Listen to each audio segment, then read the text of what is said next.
जय श्री राधे कृष्णा दोस्तों। किसी गांव में एक गरीब ब्राह्मण रहता था जिसका नाम सुमन था। सुमन शुरुआती दिनों में बहुत ज़्यादा अमीर था, बहुत ज़्यादा नेक दिल इंसान था। हालांकि वे अभी भी एक नेक दिल इंसान ही थे, लेकिन उन्होंने इतना दान किया कि वह खुद ही गरीब हो गया था। लेकिन फिर भी गरीब ब्राह्मण कभी अपने धनी होने का घमंड नहीं करता था और वह हमेशा ही दान करता रहता था।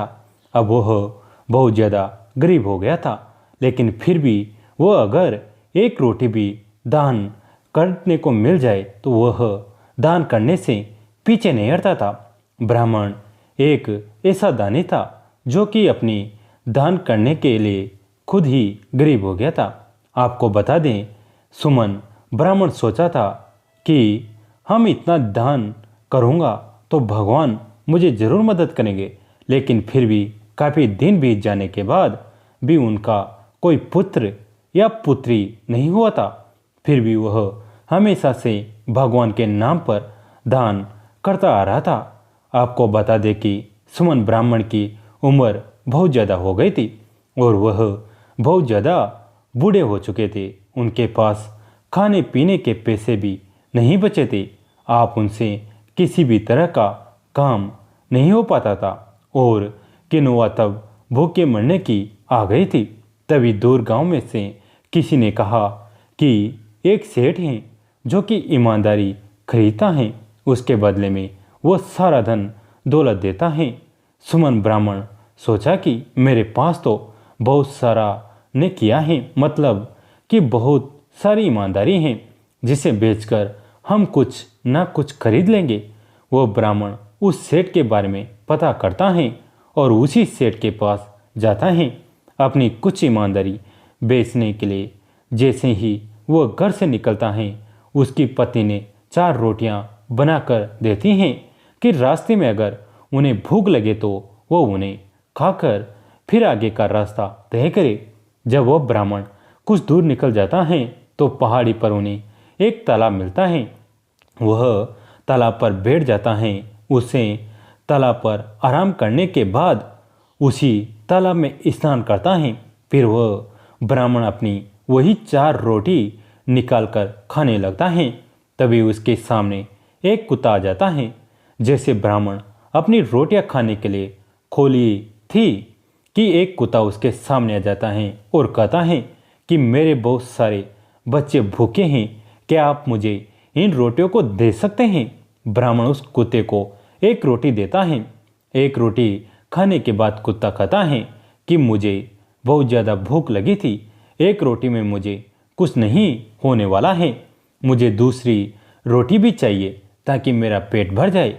और उसके बाद ब्राह्मण दूसरी रोटी भी दे देता है और उसी तरह से उन्होंने दूसरा रोटी भी कुत्ते को खिला दी। सभी खाना कुत्ते को खिलाने के बाद वो भूखा ही आगे की तरफ चल पड़ता है।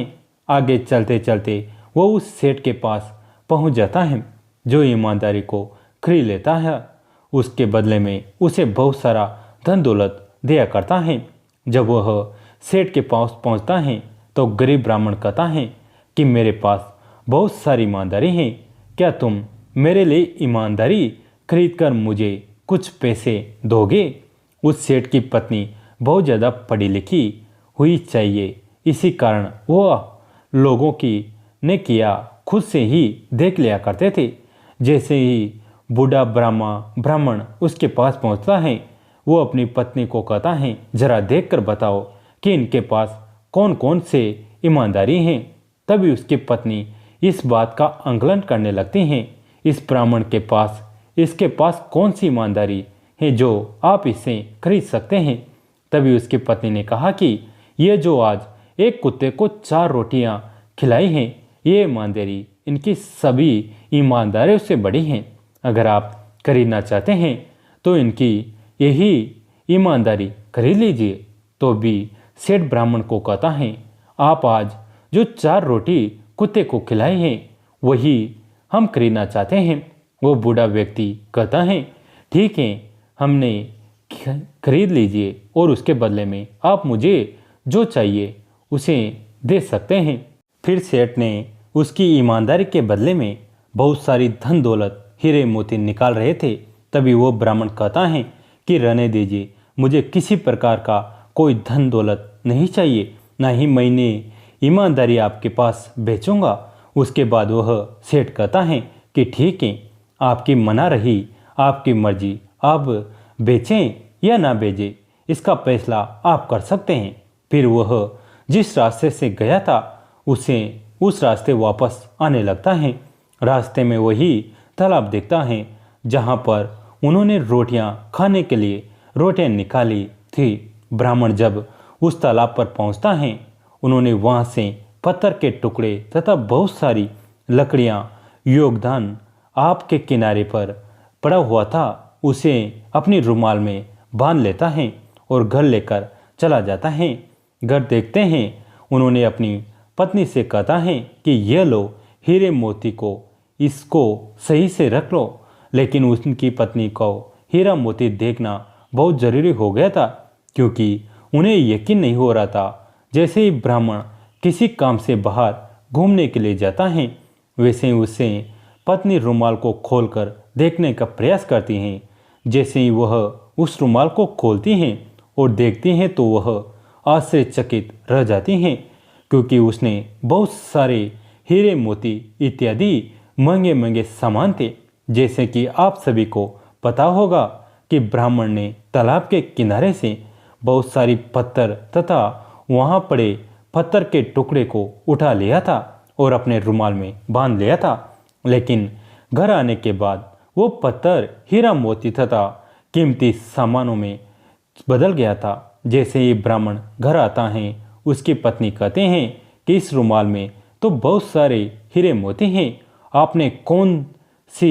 आपने उनके पास बेची हैं जो आपको इतना सारा हीरा मोती मिला है। ये बात सुनकर ब्राह्मण अपनी बीवी की बात पर यकीन नहीं होता है। वो कहता है कि जाओ रुमाल लेकर आओ, जाओ हमें देखेंगे इसमें क्या है। पत्नी जाती है और रुमाल लाती है। जब ब्राह्मण रुमाल को खोलकर देखता है तो वह स्त्री सच बताया था कि उसमें बहुत सारे हीरे मोती रखे हुए हैं। अब होगा वही हीरे मोती का इस्तेमाल करके बहुत ज़्यादा अमीर हो जाते हैं और अपने घर आता था, परिवार का पालन पोषण कर देता है। इस धार्मिक कहानी से हमें ये सीख मिलती है कि हमें किसी भी गुणों को नहीं बेचना चाहिए और हमारे द्वारा किया गया कोई भी अच्छा कार्य हमें वापस इसका फ़ायदा ज़रूर मिलता है। दोस्तों, कैसी लगी आज की कथा कमेंट करके ज़रूर बताएं। वीडियो को लाइक करें, चैनल को सब्सक्राइब करें, घंटी के बटन को दबाकर ऑल पर क्लिक करें। दोस्तों, इस कहानी को अपने दोस्तों के साथ, फैमिली के साथ शेयर जरूर करें। कहानी अंत तक सुनने के लिए आप सभी का तहे दिल से धन्यवाद।